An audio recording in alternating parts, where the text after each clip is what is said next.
ଏହି ଭିଡ଼ିଓରେ ଯେଉଁ ପୁଷ୍ପଟି ଦେଖୁଛନ୍ତି, ଏହି ପୁଷ୍ପର ନାଁ ହେଉଛି ବ୍ରହ୍ମକମଳ।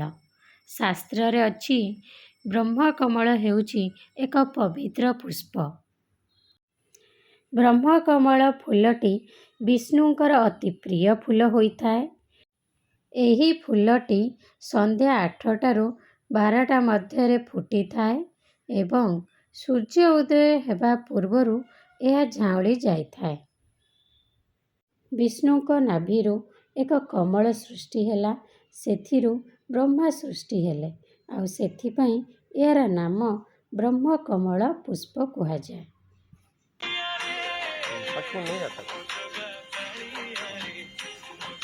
ଜଗନ୍ନାଥ ଭଜନ ଲାଗୁଛି ସେଠି ତ ପୂର୍ତ୍ତେ ଗଛ ମୂଳ। ଶାସ୍ତ୍ରରେ ଉଲ୍ଲେଖ ଅଛି, ବ୍ରହ୍ମକମଳ ଫୁଲ ହେଉଛି ଉନ୍ନତି ଏବଂ ସନ୍ତୋଷର ପ୍ରତୀକ ହୋଇଥାଏ। ଏହି ଫୁଲକୁ ଦର୍ଶନ କରିବା ପାଇଁ ସୌଭାଗ୍ୟରେ ଥିଲେ ହିଁ ଦର୍ଶନ କରିହୁଏ। ଏହି ଫୁଲ ଫୁଟିଛି ଆମର ଘର, ଯାହାକି ଭଦ୍ରକ ଜଗନ୍ନାଥପୁରର ବିଶ୍ୱରଞ୍ଜନ ରାଉତଙ୍କ ଘରେ। ବ୍ରହ୍ମକମଳ ଫୁଲ ଯେଉଁ ବଗିଚାରେ ଫୁଟିଥାଏ, ସେହି ବଗିଚାକୁ କୁହାଯାଏ ଶୁଭ ସମୟ ଆସିଗଲା ଏବଂ ଯେଉଁମାନେ ସେହି ପୁଷ୍ପକୁ ଦର୍ଶନ କରିଥାନ୍ତି, ତାହା ମଧ୍ୟ କୁହାଯାଏ ସେଥିରେ ମଙ୍ଗଳ ହୋଇଥାଏ।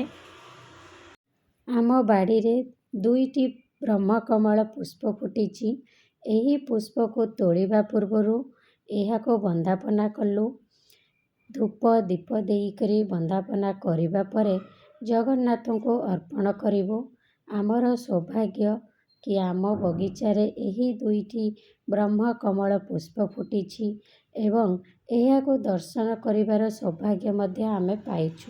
ଆପଣମାନେ ଏହି ପୁଷ୍ପକୁ କେବେ ଏବଂ କେଉଁଠି ଦେଖିଥିଲେ, ତାହା କମେଣ୍ଟ ବକ୍ସରେ ଜଣାନ୍ତୁ।